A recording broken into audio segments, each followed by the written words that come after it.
Hey guys, Henry here, and today we're going to be talking about Zack Snyder's Justice League. I made a video previously when it was announced and I was pretty meh about it.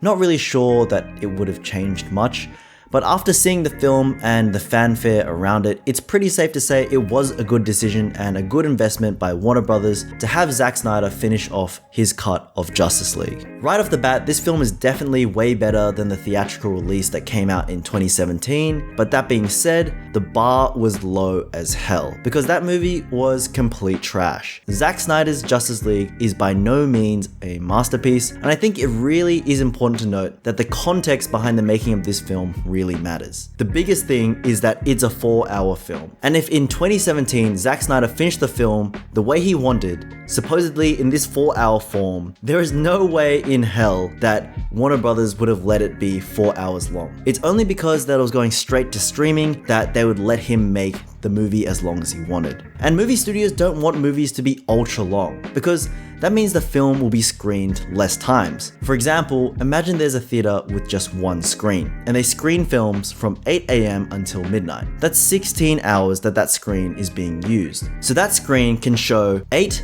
Joss Whedon Justice Leagues, which are only 2 hours long, but only 4 Zack Snyder Justice Leagues, which are 4 hours long. And that is half the amount of viewings, which means half the amount of money. So it would take them a much longer time to generate a profit out of the film. And by having this film come out after all the criticism of the 2017 theatrical release, there was obviously some room to fix some things that people did not like the first time round. And it was basically Zack Snyder working with the benefit of feedback. And on top of all of this, I just felt myself constantly comparing it to the theatrical release and saying, oh yeah, the way they did that this time seems better. But that in itself doesn't make the film good.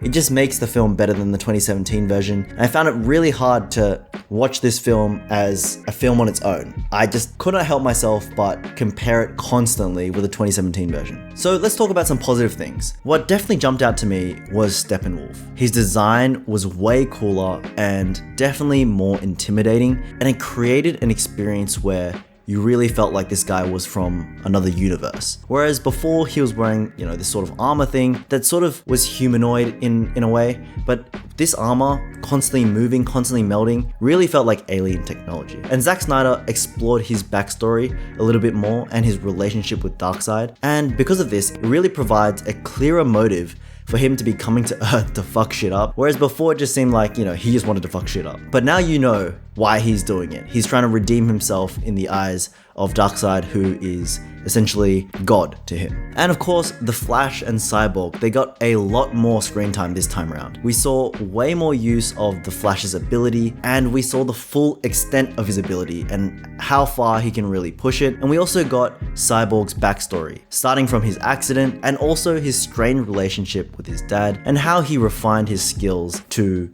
becoming Cyborg. And the finale of the film just felt more balanced. Rather than just having Superman coming in and saving the day while the rest were completely outclassed,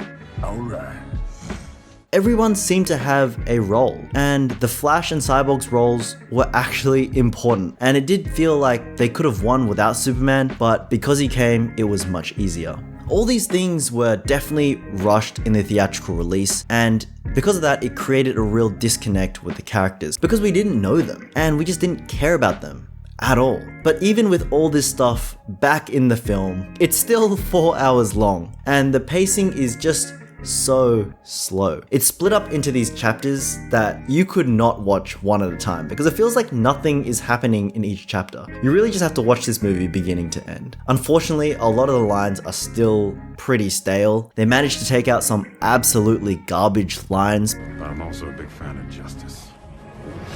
But obviously they can't just fix the original writing. And I was hoping to see a bit more from Batman, him being a favorite character of mine, but I didn't feel like Batman was doing any Batman things. He was more like the coach of the Justice League. He couldn't really keep up with the players, but he was still there at game day to help strategize where he could. And the very last chapter of this film, the epilogue, I do want to just talk about it quickly, so I will chuck a spoiler alert here, so if you haven't seen the film for some reason, feel free to click away. The use of Deadshot and Joker, I thought it was pretty cool, and it did a really good job of setting up the Injustice storyline. It makes sense that there was a timeline in which the Flash wasn't able to turn back time and get to Cyborg in time to separate those mother boxes, and the whole world just goes to shit. I still wasn't a huge fan of Jared Leto's Joker, but they gave us a lot to chew on, confirming that he did in fact kill Robin in this universe. But it's just a shame that we won't be seeing any more of this storyline. I don't know if Twitter and fan badgering can make Warner Brothers revive this. I mean, they've got James Gunn's The Suicide Squad essentially riding over David Ayer's Suicide Squad, and they've got Robert Pattinson as the new Batman now, so it seems very unlikely that they're going to try to wind this all back and try again with Ben Affleck as Batman. In conclusion, Zack Snyder's Justice League did a very good job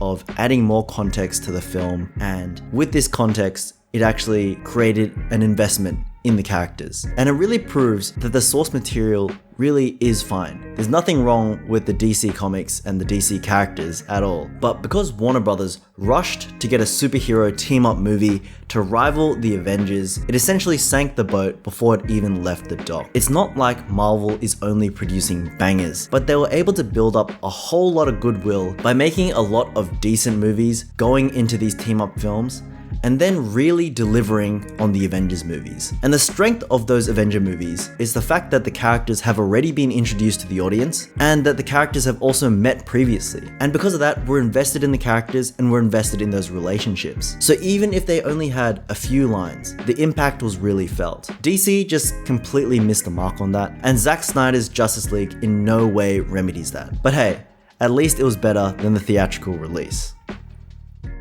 Thank you guys for watching the video. Please be sure to hit that like button and don't forget to subscribe. What did you guys think of Zack Snyder's Justice League?